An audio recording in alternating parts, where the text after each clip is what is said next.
Hello and welcome. You are listening to the Happier Life podcast. I'm your host, Claire Deacon. After deciding survival wasn't enough, I set out on a path to live my best life. I wanted to thrive. Now I'm on a mission to support others. Think you're not good enough, confident enough, brave enough? I'm here to tell you you are, and you can achieve anything. This is your time, so let's do this.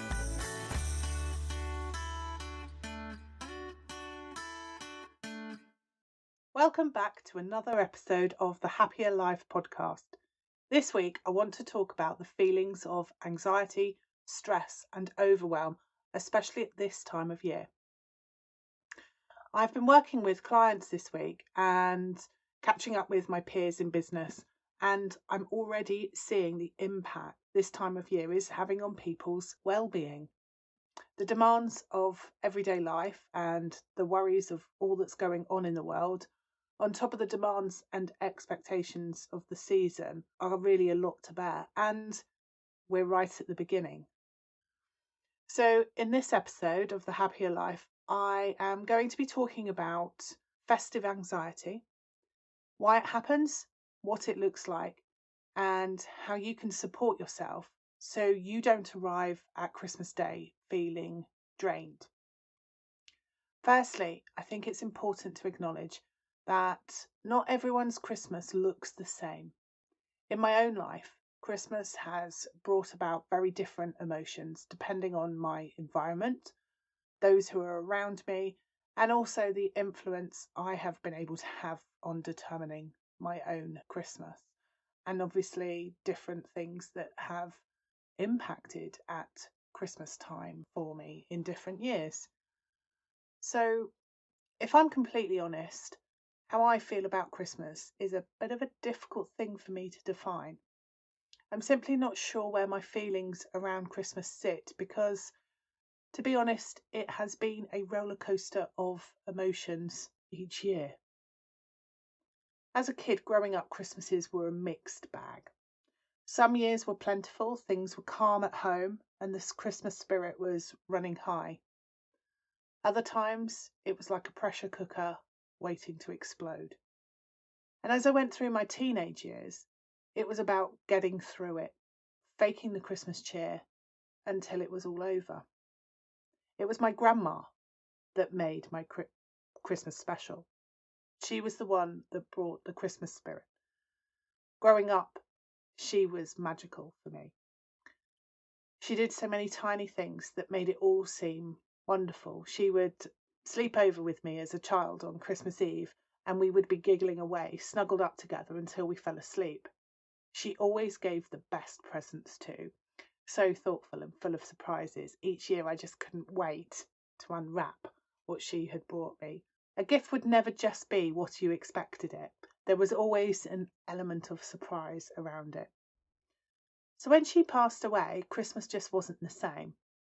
In fact, I even overheard a relative confirm to my parents that they wouldn't be doing Christmas as usual with us because there was no point now that my grandma had passed. So that was it. Christmas didn't exist. As each year passed, it got even harder. And one year, to avoid all of it, I volunteered to work throughout the whole festive period, including Christmas Day, so that I didn't have to pretend. I didn't have to try and fake the jolly emotions. When I was old enough and I got to having my own home and I was responsible for Christmas, I must confess I did it large. Every room in the house was decorated. I engaged in Christmas cooking, making my own Christmas cake and Christmas pudding, baking mince pies, even making my own chestnut stuffing. I would do 3 different roasts for Christmas Day. We had Christmas parties and engaged in everything Christmas had to offer. Then the benefit of having children meant I now had small beings that gave me even more excuses to get excited. I got to watch nativities, pretend I was joining in the panto shout-outs to encourage the kids and not just my own inner child.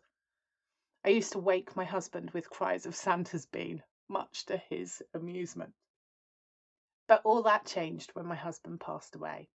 Christmas Day 2016 was about survival, of hiding my tears in the kitchen whilst checking on the turkey, then returning to the children to watch them opening their presents, feeling absolutely devastated that Santa hadn't answered their letters pleading for him to bring their daddy back. Somehow, though, I made it through. I got through the day, but at the end of the day, I couldn't wait to remove every element of Christmas from the house as soon as possible. It was too much of a reminder of what we once had. I didn't want to feel that pressure of being happy, of supposedly having it all and complying with what the expectations were that were placed upon me for Christmas. So in the years since, as we've recovered as a family, I've really continued to struggle to find what Christmas magic looked like for us.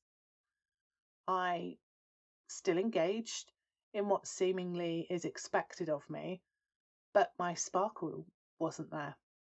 I felt it easier, really, to side with the Grinch and consider how he was really rather misunderstood, rather than being able to find the energy to be full of Christmas cheer.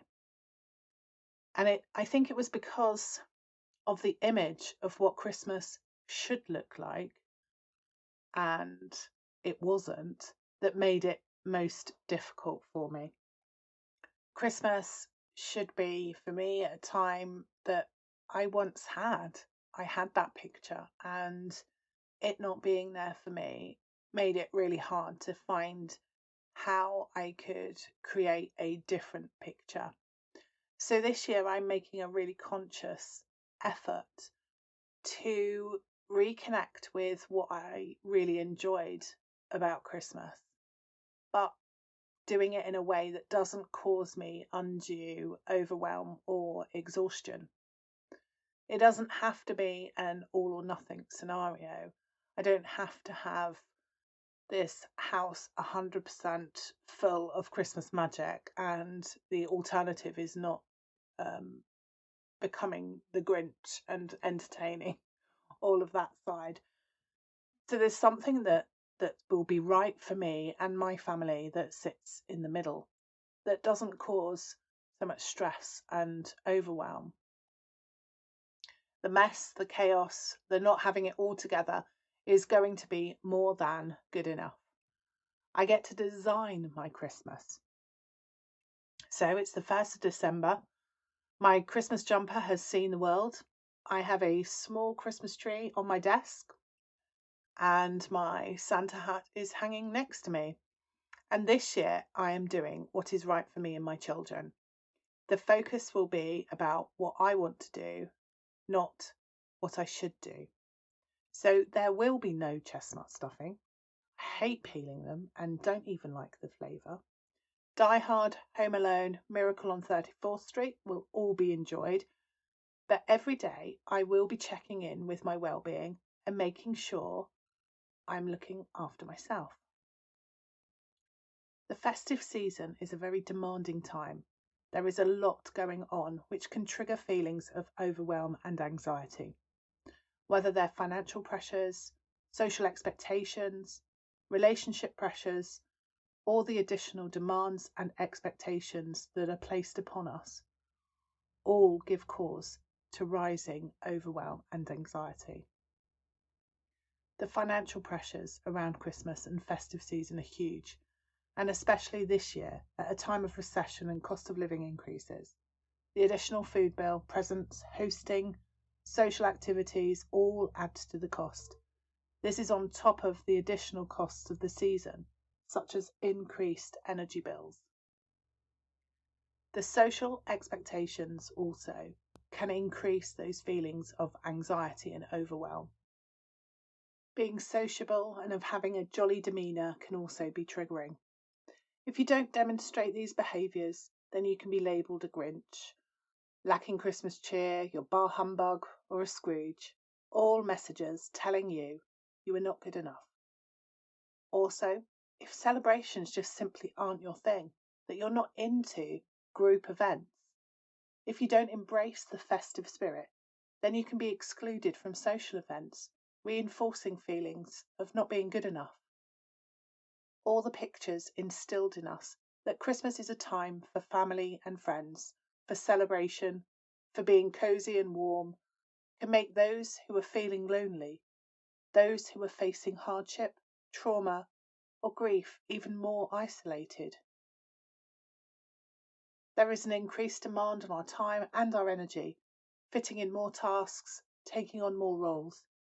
Our lives tend to be harder as we negotiate busy shops, our commute is longer, everything is slower.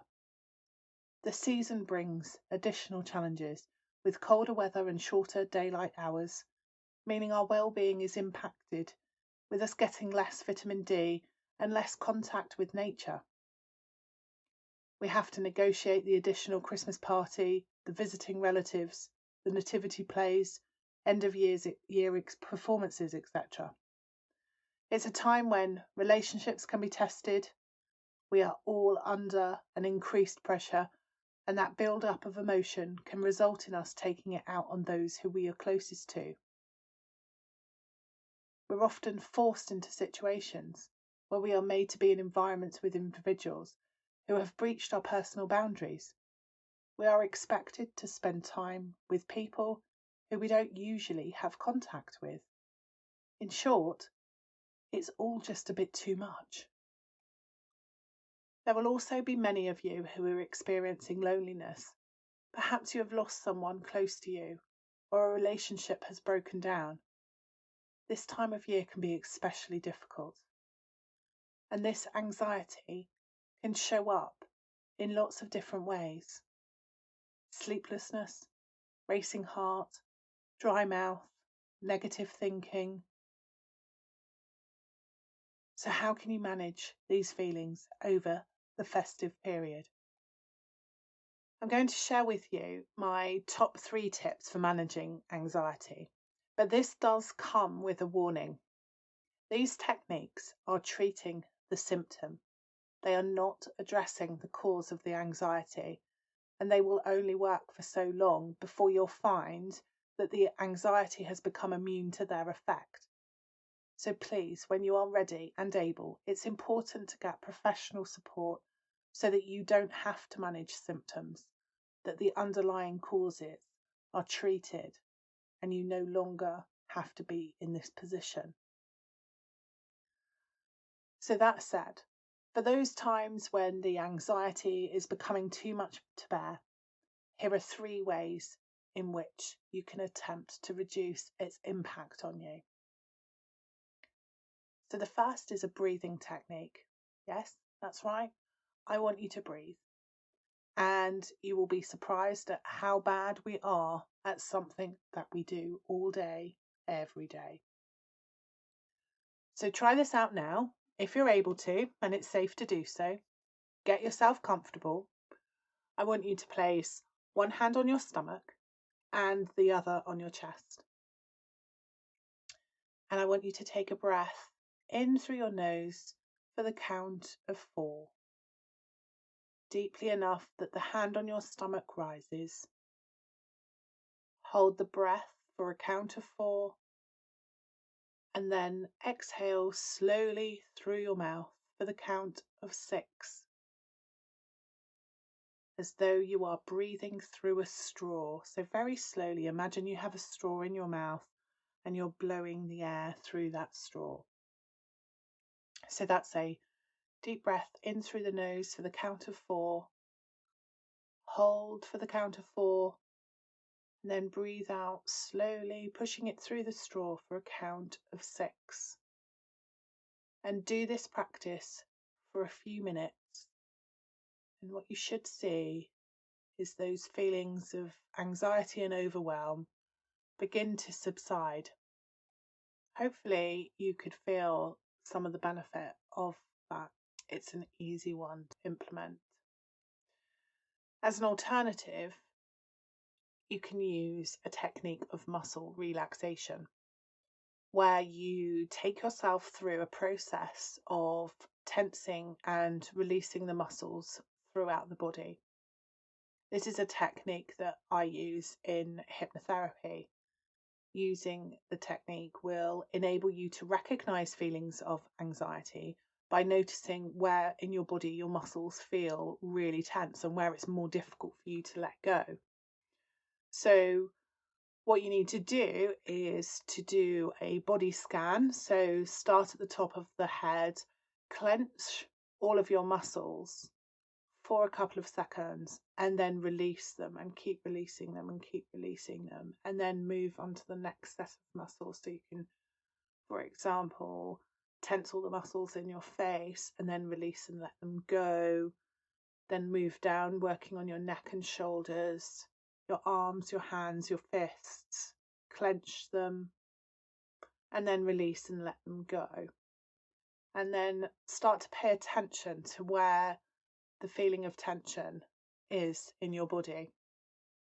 Because if you start to understand where you're holding that anxiety and those feelings of overwhelm, because your body learns to hold trauma and adversity in its body.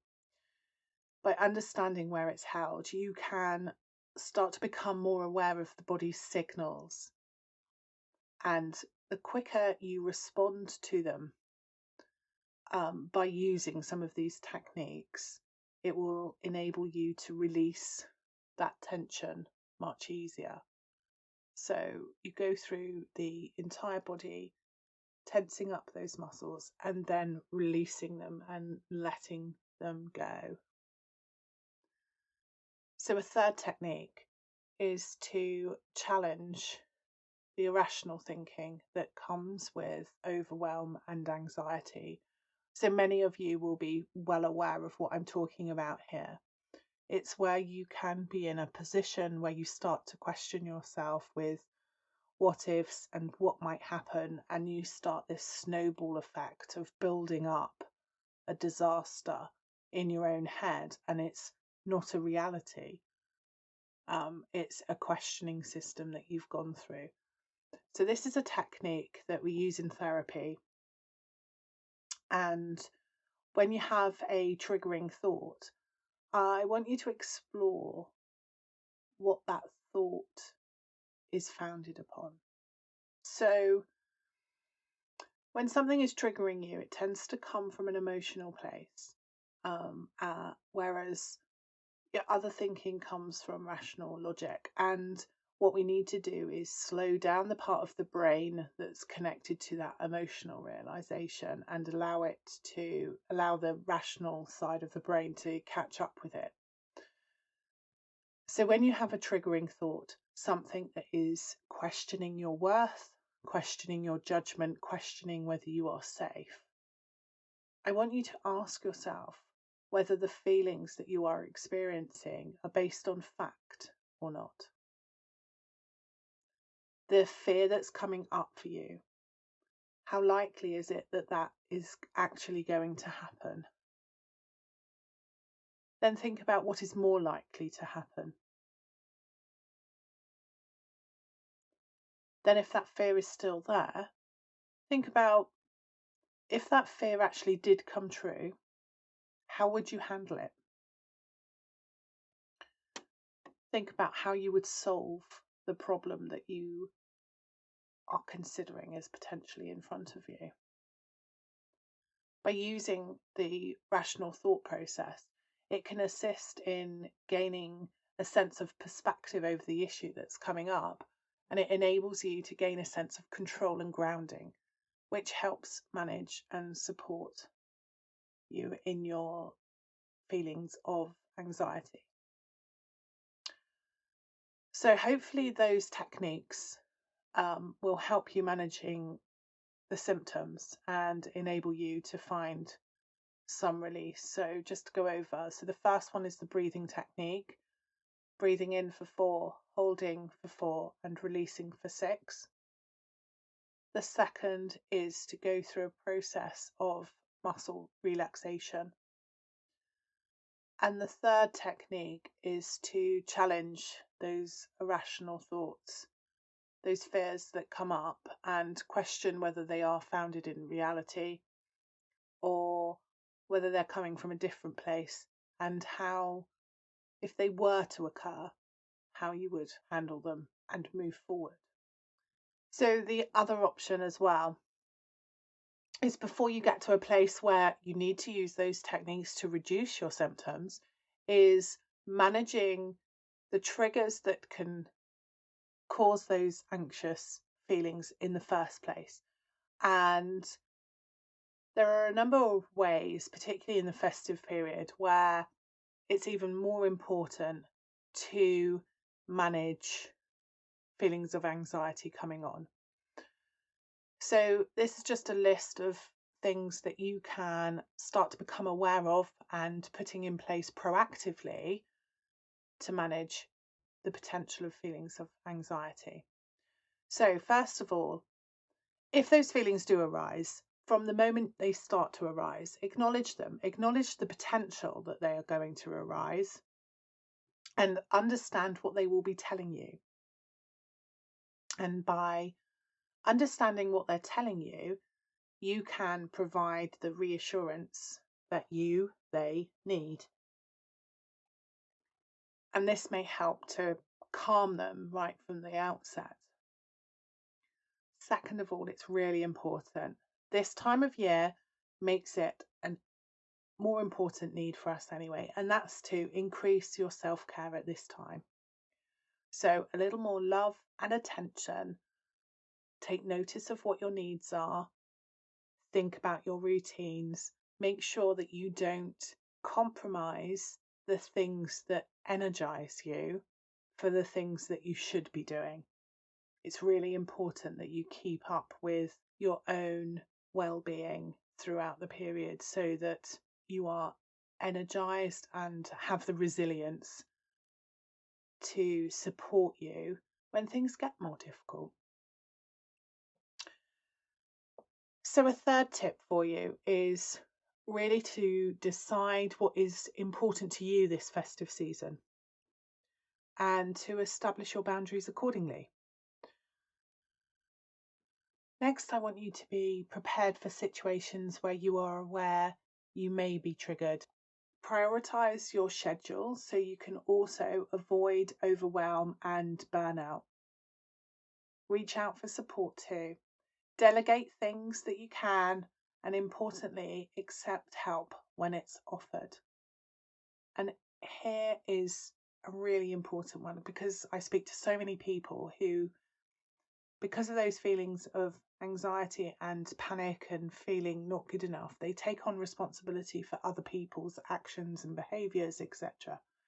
So I want you to give yourself permission to say no to taking on the needs of others. Now, hopefully that has given you some tips for managing the anxiety and overwhelm and keeping it lower. And then when you are feeling those feelings and it's becoming very overwhelming for you, then I've given you those 3 different techniques that you can use to try and reduce those symptoms immediately. So I hope you've enjoyed this episode. Don't forget, there's still time to join the Treat Yourself Challenge. Head on over to www.happiercoach.com/treatyourself and sign up there, and you'll get all of the information you need. If you've enjoyed this episode, I'd really appreciate you leaving me a review. And if you have any questions or comments, feel free to send them over. You'll find all my contact details in the show notes. Please do remember, many people can feel isolated and overwhelmed at Christmas time. And it's important that if you or someone you know is feeling like this, to know that they're not alone and there's help out there. So in the UK, you can contact the Samaritans on 116 123. Thank you for listening, and I hope to be speaking with you next week. If you've enjoyed this episode, ensure you hit subscribe. Head on over to my website, happiercoach.com, sign up for the weekly newsletter, and let me support you in living a happier life. I'm your host, Claire Deacon. Thank you for listening. Have a fabulous day.